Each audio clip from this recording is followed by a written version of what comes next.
Welcome to my channel. I'm Elizabeth Liz Muschett, and today we're talking about the full moon forecast for Aries 2025. And my guest and friend and fellow astrologer Justin Crockett Elzie is joining me. Welcome, Justin. How you doing? I'm doing great, Liz. Thanks for having me to talk about the full moon.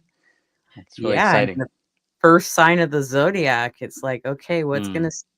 what are we gonna start? Or where are we gonna finish? Right, and I think maybe, to just kind of give people a lead in on this, I think, I know we'll cover this, but I think it's important, like you said, it's a Aries full moon, and to me, I think there's for us on the West Coast with this chart, it's a little bit more mental or air oriented a little bit. What about you? What do you think is sort of the bigger picture before we jump into it?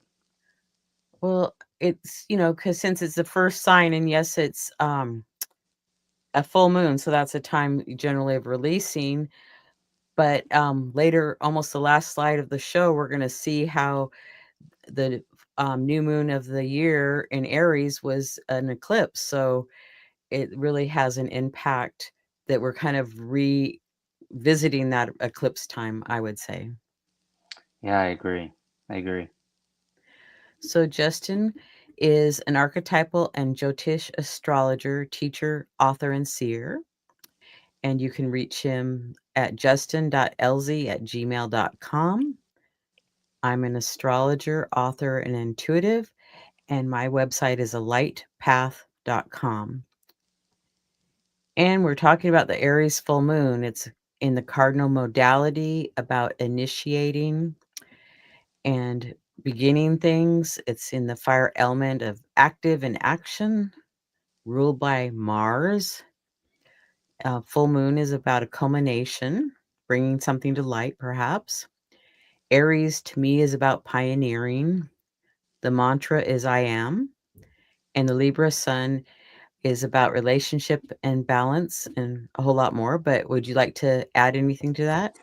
Oh, I just, just to kind of remind people about the cardinal modality, that the reason why initially in medieval astrology they considered it as a change of seasons. That's why it's called cardinal. It was really tied to the weather, so it's a seasonal thing, and just so it really is a new turnover, a new generated season. Thank you.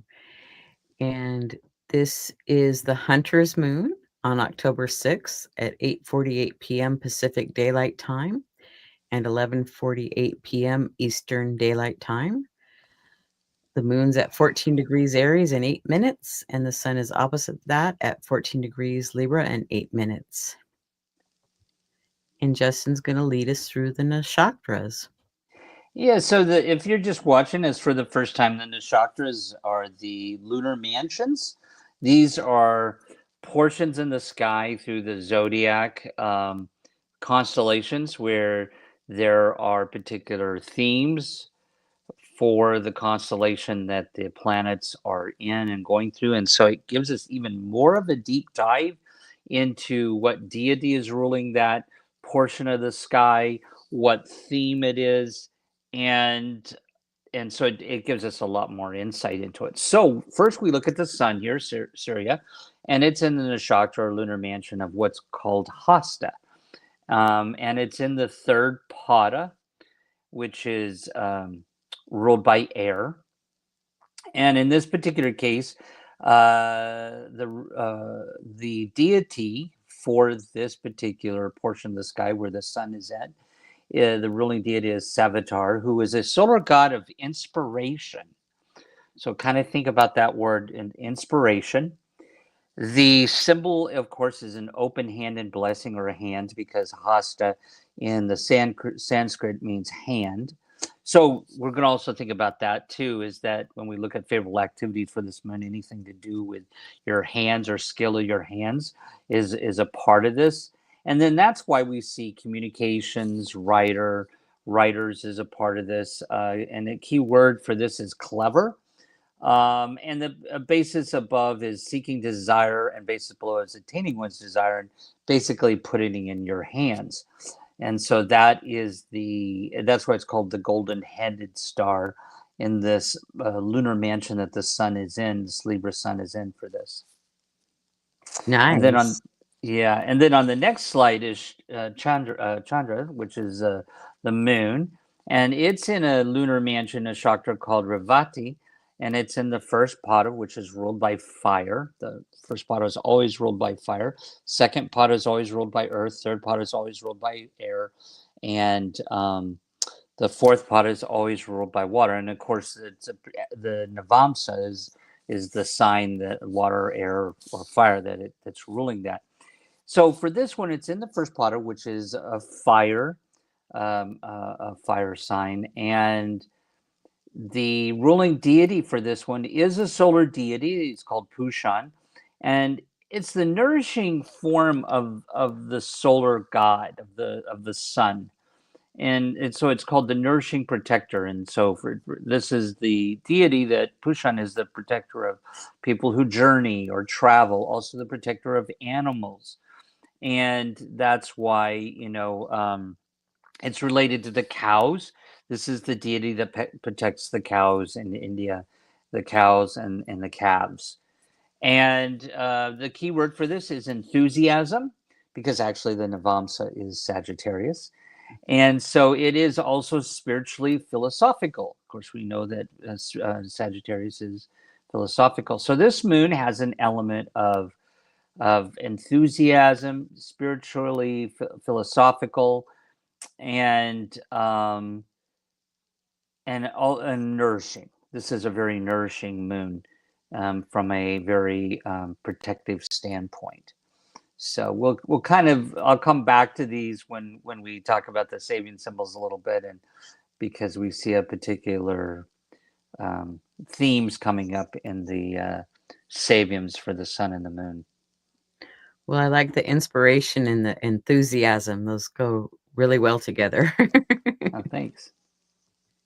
Thanks for sharing that with us, Justin, and I'll let you share your favorable activities. Sure. So based on these nakshatras, there are favorable activities that we look at in Jyotish or Vedic astrology for these particular nakshatras. And so again, anything skilled with your hands, because Hasta does rule the hands, and there's an inspiration along with this. So anything to do with arts and crafts, writing, music, design, anything you're going to do with your hands or favorable activities on this moon, very positive. Business matters requiring tact, and of course that's because of the Libra. Meditation, working with animals, healing and treating ailments, gardening, charity, and ending or completing activity. And of course, this of course, goes hand in hand with us being on a full moon and coming to inflection point in the cycle, because the new moon in the lunar phase was a solar eclipse, and now we're at a full moon. So ending or completing any activity around this period of time is also part of these nakshatras. Well, thank you for sharing that with us. Yeah, That's my useful pleasure. information.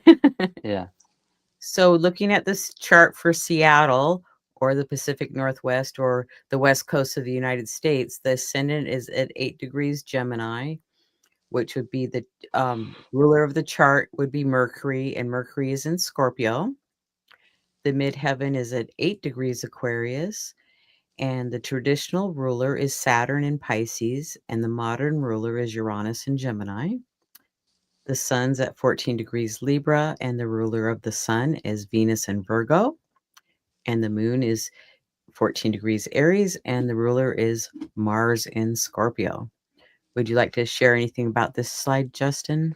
Yeah, I just, I know this is just for the West Coast, but something to note for the people on the West Coast is sort of a very mental chart, I think, air chart, because we've got a grand trine here with the sun in Libra, the midheaven in an Aquarius, and the ascendant in Gemini. So it's forming a grand trine, which I think is very positive. It's a very air-oriented chart for the West Coast. A lot of communication happening or information being Yeah. processed or exchanged. Now we're going to look at the Sabian symbols. They were channeled in 1925 by spiritualist medium Elzie Wheeler with the assistance of Mark Edmund Jones. And they are a brief saying that gives a symbolic image for each of the degrees of the zodiac. So we're going to start out with the ascendant degree at 8 degrees Gemini, and I'll let you start, Justin. Yeah, and just really quickly, for those who may watch this for the first time, the reason we look at the ascendant and the Sabian for the ascendant and then Sabian for the midheaven before we get to sun and moon, because it gives us an idea, because those are very important angles as to how we're moving forward into this full moon, and a theme of how we're moving forward in the moon and what we're really trying to accomplish in some ways. So for the ascendant, we go for the degree before, because it's telling us a story here. And so Gemini 7 degrees is a well with bucket and rope under the shade of a majestic tree. And it's basically representative of man's or humanity's primordial faith in the sustaining power of life. So it's a fundamental trust and cooperation of life. And then and why we're using 3 is like the degree leading up to the degree of and what's next. So Gemini 8 is aroused strikers surround a factory. And the keynote is disruptive power of the ambitious mind upon the organic wholeness of human relationship. And I thought I fixed that, but it didn't show up. And then the key phrase is revolt against privileges. And then what we're moving towards here is a quiver filled with arrows. That kind of think of it almost like a tarot card symbol there. Man's aggressive relationship, or humanity's aggressive relationship to natural life, a basis for survival and conquest. And so it's all about conquest. Would you like to sum those up for us?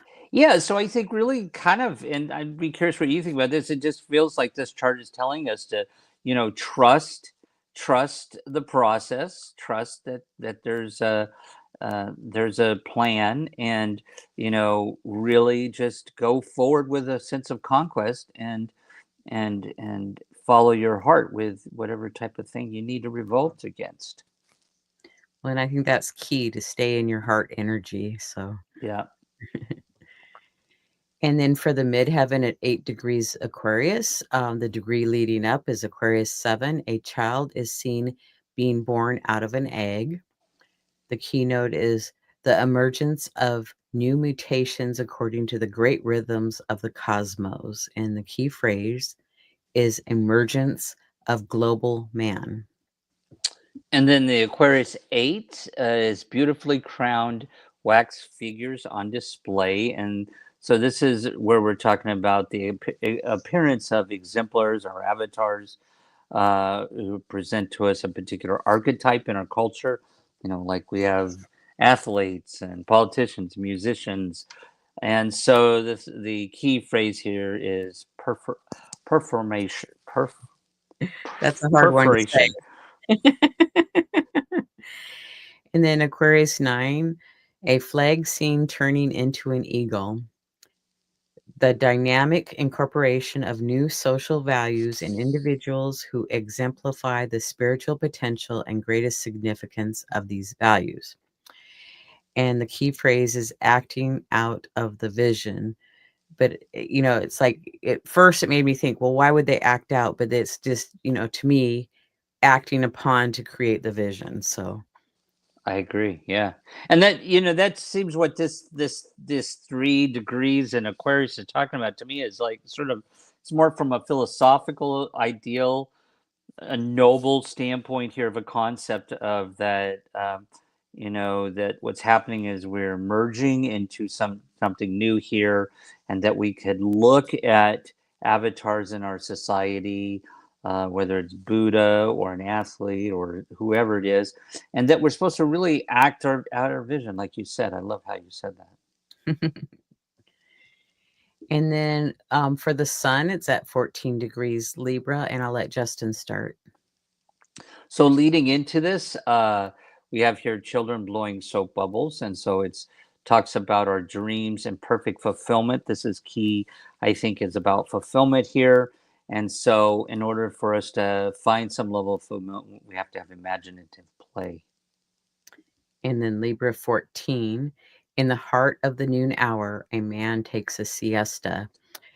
Um, so recuperation um, for social patterns and everyday activities. So relaxation is key. And then that kind of leads us to the next one, which is circular paths, coming to terms with the inevitability of establishing steady rhythms of social activity. And that's really kind of what the 14 and 15 talking about, is that we need to get into an easy, steady rhythm and taking rest, but then we have a time for work. And so the other one is that in those times of rest, we either instead of developing boredom, come to some sense of transpersonal peace. Well, in those circular paths, it's like the planets travel in somewhat of a circular motion. So it made me think of the planets and the cycles of the planets. And so, we have our own cycles also. Um, Right. Anything else you want to sum up about this? Yeah, I think one of the great things about saving symbols is sometimes they give us techniques for living. If you might say, they're not just telling us, some great philosophical concept, but sometimes they actually give us techniques. And here we see a technique for accomplishing, as we're going to see with the Sabian symbol of the moon. It's the moon is about fulfillment or finding some level of, and because the nakshatra that Uranus is in right now too is about manifesting. So there's some fulfillment here, and so it's telling us that we need to, that imaginative play, lean into our creativity.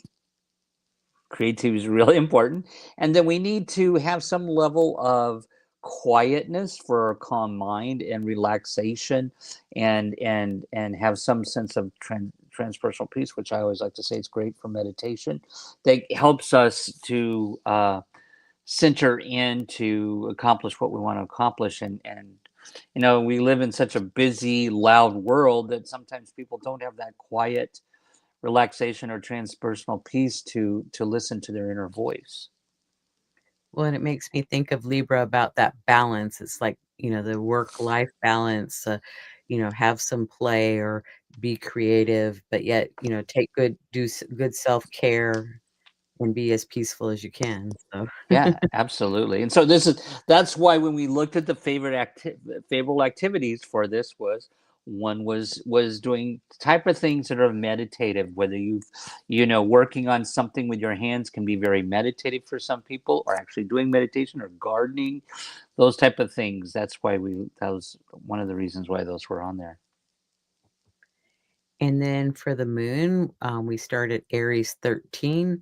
An unexploded bomb reveals an unsuccessful social protest. Immature evaluation of the possibility of transforming suddenly the status quo. And the key phrase is adolescent frustration. So, Aries can be impulsive. So it's like, don't jump the gun. Yeah, yeah, and so yeah, you're right. It's talking about evaluation. There are immature evaluation, exactly. So the Aries 14 degrees is a serpent coiling near a man and a woman. Identification and bipolar relationship with the impersonal rhythm of natural energy. So it's really about polarization or ritualization of relationship. And for me, this has always sort of been this particular degree has always been a sort of a balance between masculine, feminine, or really sort of the opposing energies in relationship duality. And then Aries 15, an Indian weaving a ceremonial blanket, projecting into everyday living the realization of wholeness and fulfillment. And the key phrase is fulfillment of desire. Mhm. Would you like to sum these up? Yeah, I think this is giving us a little technique here again, is saying, where this is an Aries moon, as we know what Aries moons can be like, very sensitive, sometimes impulsive, but very much wanting to get something going.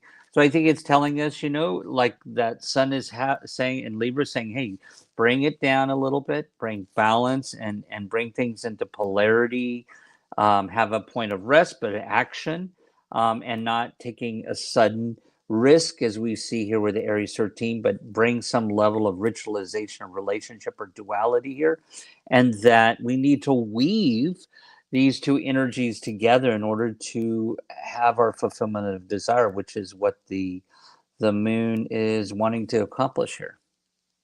Right. Don't act impulsively. And, maybe you need assistance or help with a project. And so then your desire can be fulfilled.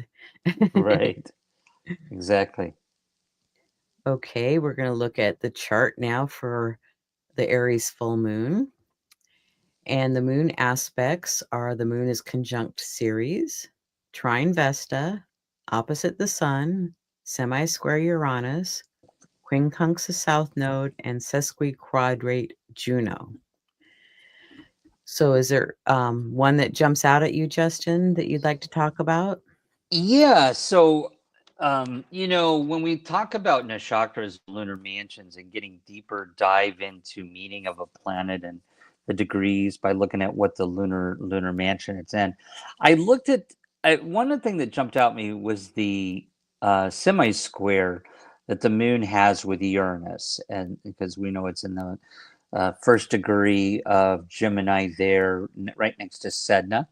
And again, I think this is creating a lot of how you want to say with our communications, creating a lot of thoughts because Uranus is playing rebellion, revolution, and change. It's really digging up our communications, our thought processes with Uranus being in Gemini there. It's speeding things up. And actually, that Uranus is in a nakshatra that's ruled by Agni. It's called Kritika, and it's ruled by Agni, which is the god of fire, and it represents cutting. And so in the Navamsa that it's in, it's trying to manifest something, fulfillment of desire, manifest something. And so really it's trying to do the same thing that the moon is doing here, but they're semi square. So it to me it's creating a situation, a tension where because we know when the moon is squaring Uranus, there's an emotional security versus change happening. And so I think again it's highlighting those Sabian symbols that the moon has to step back, and to take a more calm view, or we need to during this moon take a calm view of things, kind of bring things back, bring things into balance, but embrace some of the change. We may have to change some things in order to manifest our desires right now, change our thoughts, because Uranus is asking us to change and not be worried about, let go of some of the fear of the security that the moon is trying to get. So that's what jumped out to me initially. What about you? Well, that moon is trying to Vesta, so there's a nice relationship of our home, our hearth, our community, our could be our state, our city. So they're, trying to work together to come up with some resolutions, perhaps. So, that felt good. Um, I'm gonna, because you and I had talked about this before we came on the show, and next time we'll have a chart to talk about it. But the new moon in Aries in March of this year, March 29th, was at 9 degrees. So that's, half a degree from Ceres and conjunct the moon where it is right now. So Ceres is about harvest, it's about farms, it's about grain, it's about grief. So something that occurred back in March with the solar eclipse could be resurfacing right now. And there's an aspect there, a sesquiquadrate to Juno, so there could be some things to finish up from earlier in the year about relationships, or it could be something brand new, perhaps. But there's, I think, some kind of adjustment in our relationships on all levels. It's not just a boyfriend or a girlfriend or a wife or a husband, whatever. It's like on all levels. It can be at work. It can be even in your community. Yeah, I like that. I like that.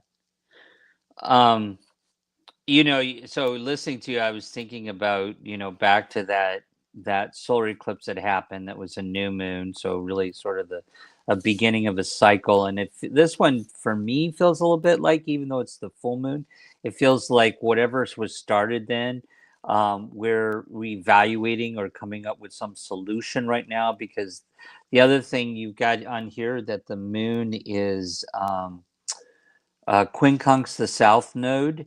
And I know we don't have it on this slide, but right next to the south node is an asteroid called Panacea, which is about finding solutions.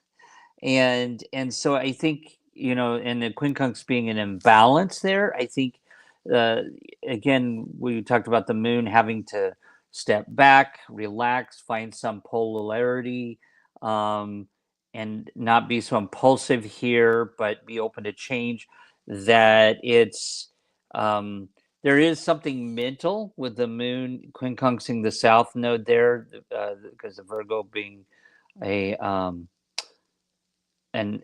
mental sign, that there's opportunities to us to find some solution here.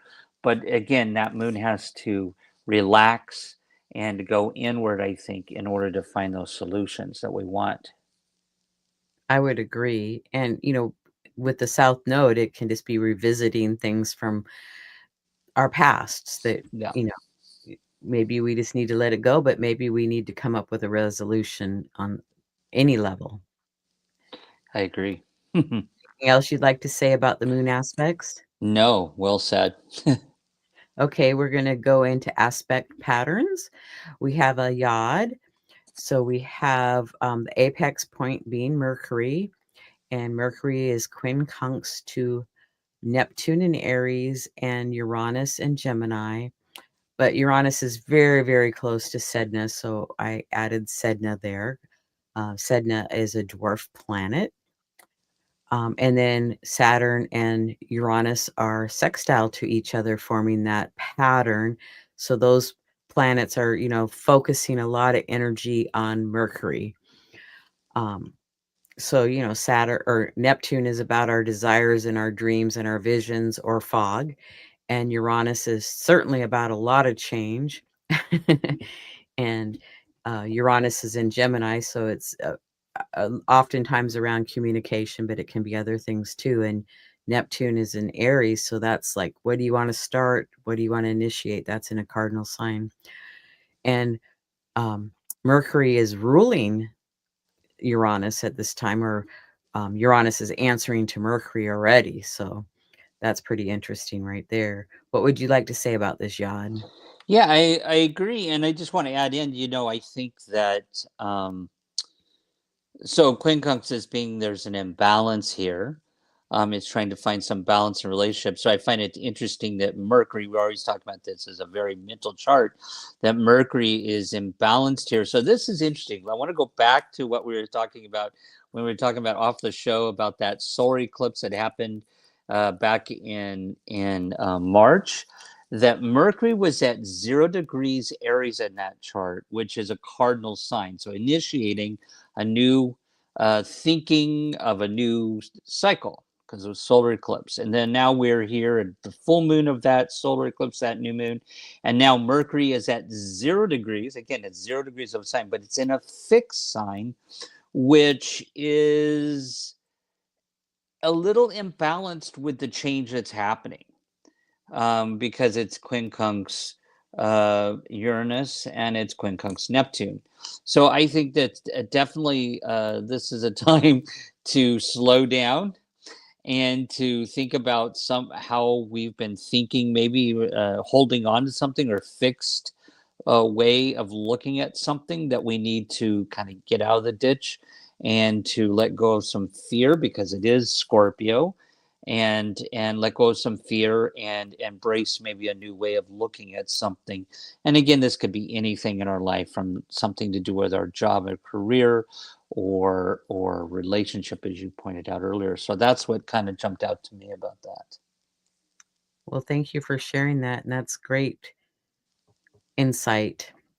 So another aspect pattern is too many grand trines. The one with Uranus, Pluto, and Neptune, Saturn has been active for months and months and months. And then we have another one with Neptune, Pluto, and Juno, the relationship asteroid. Um, so do you have a comment about these grand trines, many grand trines? I have to laugh. When you said too many grand trines, I thought you said too many, M-A-N-Y, two, like too many. We got too many grand trines. No, there's two. It was my hearing. I couldn't hear that. So the thing that jumped out to me about these grand trines, of course, they're an easy flow of energy, was the again, the Uranus, Sedna, trine Pluto, sextile Neptune. I think, and I don't know how you feel about this, but those outer planets to me are really kind of showing what's going on in the collective, our civilization right now worldwide. And so it seems like a lot of this change that Uranus and Sedna are bringing in, trining Pluto, is really helping Neptune, the collective, be very just run like the horses have been let out of the barn and they're just running loose. And so there's an easy creative flow to all of our thought processes right now. I mean, if you really want to think and write a new book right now, it's the horses are out of the barn. And I think that these grand trines really are very positive for an easy flow of energy for change. Right, and I would say relationships on so many levels are changing, and since Juno is in Sagittarius, it could be, having faith, our belief systems. It's like, well, maybe I have a different opinion now than I've had for the last 30 years or 40 years. It's like, well, maybe I'm not so into that, so but I Right. would say it's an easier transition than some of the other ones have been. Right. Anything Absolutely. else about this? Well, you mentioned how Ceres is really close to that, what the moon was in the last, in the solar eclipse, last part of this, the cycle before this. And I find it interesting that that trine to Neptune is a little ways away, but I think that we can maybe say that's connected to that new moon solar eclipse, that where that Juno is trining Neptune there. Right, a little bit of reactivation, so to speak. And Neptune is at 0 degrees Aries right now, exactly where the 0 degrees Mercury was in the solar eclipse. So the fact that it's um, trining Juno again, I mean, it seems like to me that whatever we were doing back in March, um, I mean, it's still flowing, even though this is a full moon, it's still flowing. Absolutely, I agree. And then we have a square between Mercury and Pluto, and, an opposition with Uranus, Sedna opposite Juno. So what do you think of that? Well, I think this just exactly lines up with what we've been talking about for the last two or three slides, in that this is a very mental chart and thinking. Mercury is very important here, and that the fact that 0 degrees Scorpio is squaring Pluto, to me, that almost feels like, because Mars, in the traditional sense, ruling Scorpio, can almost be like a Mars squaring Pluto in a way. There's some tension here in the wanting to control the situation and power issues. And so I think that's really challenging our thinking processes right now. I think there's a challenge there to our thinking processes, and it's asking that fixed sign of Scorpio to let it go, let it go, let it go, let it go, like the movie Frozen, and get out of the ditch, get out of your fixed beliefs about something. And of course then it's, with Juno, that you've been mentioning the relationship oriented aspect of this chart is that Juno opposing Uranus there, which is trying to manifest something and change. It's I guess it's almost like, to me, that Gemini Sagittarius opposition is like, it's like a push pull thing going on there, you know. So Right, it's like, truth and my truth instead of our truth. It could be a little bit of polarity going on there about communication with you, in relationships. yeah, I agree. Yeah, definitely.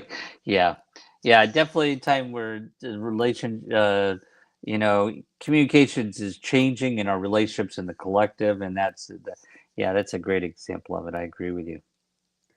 So anything else you'd like to comment? No, I think you stated that right. Okay. We're going to look at the lunar phase family or the gestation cycle. It's uses the 4 lunar phase cycle, new phase, first quarter, full phase, and last quarter. And Pessin came up with this, and each phase lasts 9 months. So I've been following this for several years. Probably over several years, probably 10 years, but I find it very fascinating. So this lunar phase family began on April 8th of 2024 at 19 degrees Aries. The first quarter phase was January 6th of 2025 at 16 degrees Aries and 55 minutes. We're now in the full phase, October 6th at 14 degrees Aries and 8 minutes. And then the third quarter phase will be July 7th of 2026 at 15 degrees Aries. So if you journal or keep notes or know something that happened around April 8th, that a project that you began, you're at that full phase. So it's like, it's probably showing some results. You've had success. Now, it's like evaluating how you want to move forward with that project. Um, would you like to say anything, Justin? No, no, I think you stated that really great. And then I like to look at the yearly lunar phase cycle. So the Aries new moon, like we mentioned earlier, was March 29th, and that was a solar eclipse at 9 degrees and 0 minutes of Aries. And tomorrow, because we're recording on the 5th, is the Aries full moon at 14 degrees Aries and 8 minutes. So you can also look back to the beginning of the year in March, the end of March, maybe what was going on, what you did around the solar eclipse, and how those projects or things that you started then are moving forward. We actually did a show on that new moon with Sue Minahan, and I think you did another. You actually did two shows on that. You did your own show as well with that, didn't you, with Simon? Yes, I think that I did. I think that's when I started about. I'd have to go back and look. Now that you mention it, I'm gonna go back and see if that's so, about when I so started doing. people go back and listen to those shows and then listen to this one, and then you get a really good sense of, wow, yeah, that it did come to fruition or come true, and yeah, and kind of put the puzzle pieces together. Okay, and I think that's the end. Yeah. So, Justin, I want to thank you for joining me today to talk about the full moon in Aries. And I want to thank our audience for joining us today and those that come back and watch us at a future date. We appreciate your support.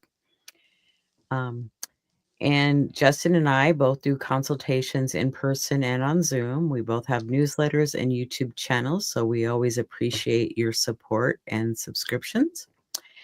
And Justin, I'll let you tell about your slide here. Sure. The best way to get a hold of me is my email, justin.elzie@gmail.com. You can also check out my YouTube channel. That's where most of my videos are. And if you're in the Pacific Northwest, I do write a weekly horoscope for the Port Townsend Leader newspaper. So keep track of what your horoscope looks every week. And can't you you can read that every week online, right? Yep, it's a digital thing as well. Yes. So it's weekly. I like that. That's great.